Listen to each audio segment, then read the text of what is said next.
نحمدک یا من منہ الابتداء و الیہ الانتہاء ونصلی ونسلم علی سید الانبیاء وسند الاسفیاء وعلی آلہ النجباء واصحابہ النخباء المعارضین للأعداء اما بعد فاعوذ باللہ من الشیطان الرجیم بسم اللہ الرحمن الرحیم شہر رمضان الذی انزل فیہ القرآن هدى للناس وبينات من الهدى والفرقان آمنت بالله صدق الله العظيم وصدق رسوله النبي الكريم الأمين يا صاحب الجمال ويا سيد البشر من وجهك المنير لقد نور القمر لا يمكن الثناء كما كان حقه بعد از خدا بزرگ توئی قصہ مختصر الصلاۃ والسلام علیکہ یا سیدی یا رسول اللہ الصلاۃ والسلام علیکہ یا سیدی یا حبیب اللہ وعلی آلک و اصحابک یا سیدی یا نور اللہ۔ میرے عزیز دوستو بزرگو، خالق کائنات اللہ جل جلالہ و اما نوالہ و اعظم شانہ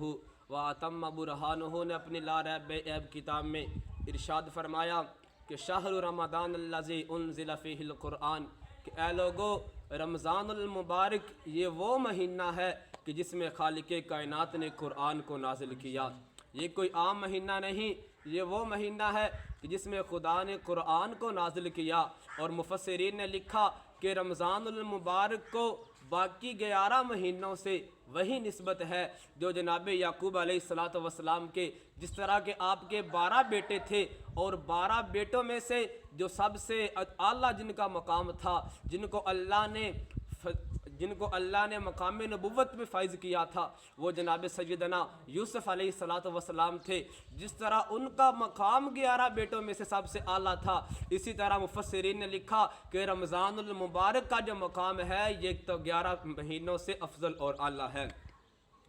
اور یہ عام مہینہ نہیں، یہ وہ مہینہ ہے کہ جس کے روزے خالق کائنات نے ہم پر فرض کیے۔ امام الانبیاء صلی اللہ علیہ وسلم نے ارشاد فرمایا، مشکات شریف کی حدیث مبارکہ ہے کہ میرے نبی نے فرمایا، عن ابی ہریرہ رضی اللہ تعالی عنہ قال قال رسول اللہ صلی اللہ علیہ وسلم اذا دخل رمضان فتحت ابواب السماء، کہ میرے نبی نے فرمایا کہ جب رمضان المبارک کا مہینہ داخل ہوتا ہے تو پھر کیا ہوتا ہے کہ میرا خدا جنت کے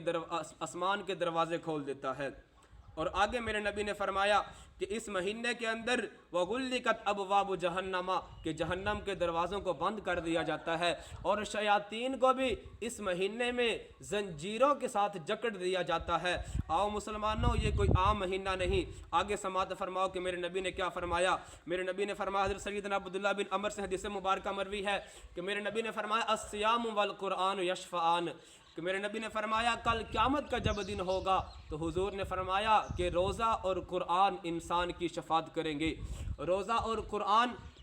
انسان کی شفاعت کریں گے۔ وہ کس طرح شفاعت کریں گے؟ میرے نبی نے فرمایا یقول الصیام، روزہ کہے گا رب انی منعتہ الطعام والشہوات، کہ یا اللہ میں نے اسے کھانا کھانے سے روکا تھا۔ یا اللہ گھر کے اندر سب نعمتیں موجود تھیں، کھانا چاہتا تو کھانا کھا بھی سکتا تھا، پانی پینا چاہتا تو پی بھی سکتا تھا، گھر کے اندر ہر چیز موجود تھی، لیکن یا اللہ میں نے اسے کوئی چیز کھانے پینے سے منع کیا۔ یا اللہ اس نے کوئی چیز نہیں کھائی پی، تو یا اللہ فشفعنی فیہ، یا اللہ تو اس کے حق میں میری شفاعت قبول فرما۔ تو میرے نبی نے فرمایا کہ پھر روزے کی شفاعت کے صدقے اللہ اس انسان کو جنت عطا فرما دے گا۔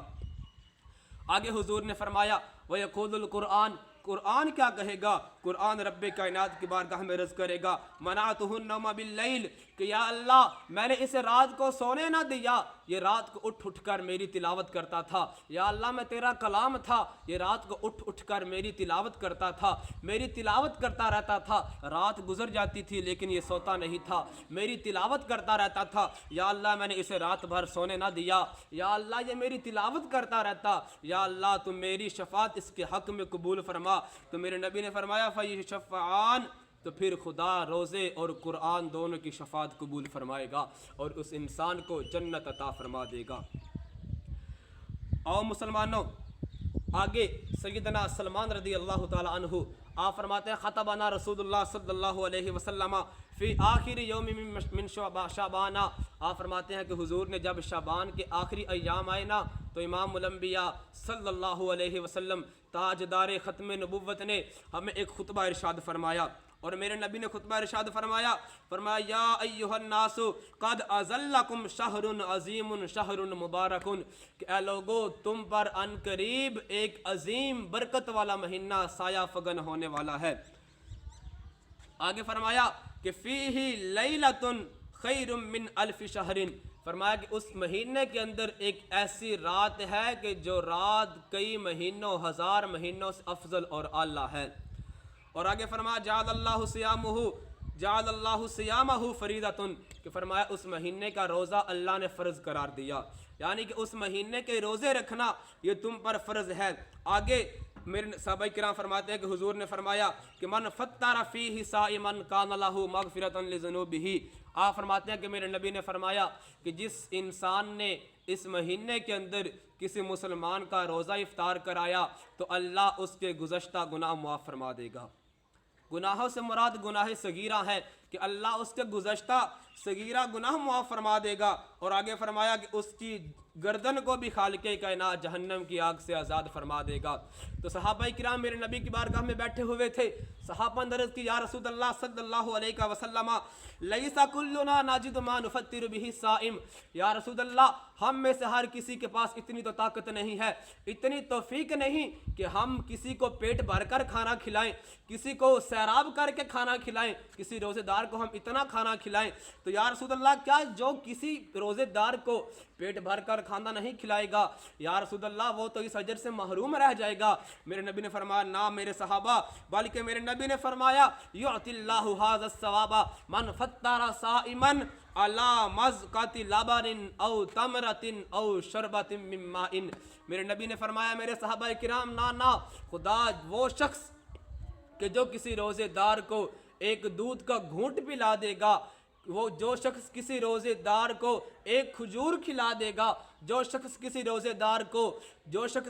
دار کو پانی کا ایک گھونٹ پلا دے گا، میرا خدا اسے بھی اجر عطا فرما دے گا۔ اور آگے میرے نبی نے فرمایا کہ ومن اشبع صائما سقاہ اللہ من حوض شربۃ لا یظمأ حتی یدخل الجنہ، میرے نبی نے فرمایا لیکن جو شخص کسی روزے دار کو پیٹ بھر کر کھانا کھلائے گا، کسی روزے دار کو پیٹ بھر کر کھانا کھلائے گا، تو میرے نبی نے فرمایا سقاہ اللہ من حوضی، تو جب کل قیامت کا دن ہوگا، جب نفسا نفسی کا عالم ہوگا، 50,000 سال کا دن ہوگا، تو میرے نبی نے فرمایا پھر کیا ہوگا؟ میرے نبی نے اپنی مبارک زبان سے ارشاد فرمایا کہ خدا اسے میرے حوض کوثر سے پانی پلائے گا، اور کتنا پانی پلائے گا؟ میرے نبی نے فرمایا قیامت کا دن تو گزر جائے گا، فرمایا لا یظمأ حتی یدخل الجنہ، فرمایا 50,000 سال کا دن گزر جائے گا، وہ شخص حتیٰ کہ جنت میں داخل ہو جائے گا لیکن اسے پیاس نہیں لگے گی، اور فرمایا اس مہینے میں تم غریبوں کے روزہ رکھایا کرو، غریبوں کے ساتھ ہمدردی کیا کرو، غریبوں کو کھانا کھلایا کرو، اور جب تم کسی غریب کو کھانا کھلاؤ اس مہینے کے اندر تو یہ نہ سوچنا کہ یار ہمارا رزق کم ہو جائے گا، ہمیں کہاں سے ملے گا ہم غریبوں کو اگر کھلا دیں گے، بلکہ میرے نبی نے فرمایا مسلمانوں یہ وہ مہینہ ہے فیہ یزاد رزق المؤمن، فرمایا تم یہ پریشان مت ہونا، تم یہ پریشانی مت لینا کہ اس مہینے میں اگر غریبوں کو کھانا کھلائیں گے تو ہمارا رزق کم ہو جائے گا، ہمیں کوئی چیز نہیں ملے گی کھانے کو، بلکہ میرے نبی نے فرمایا یہ وہ مہینہ ہے کہ جس مہینے کے اندر مومن کا رزق بڑھا دیا جاتا ہے۔ ارے یہ وہ مہینہ ہے کہ جب بھی کسی جگہ پر بھی کوئی ٹائم آیا تو میرے نبی نے غریبوں کا خیال رکھا۔ ارے کوئی ایسا لیڈر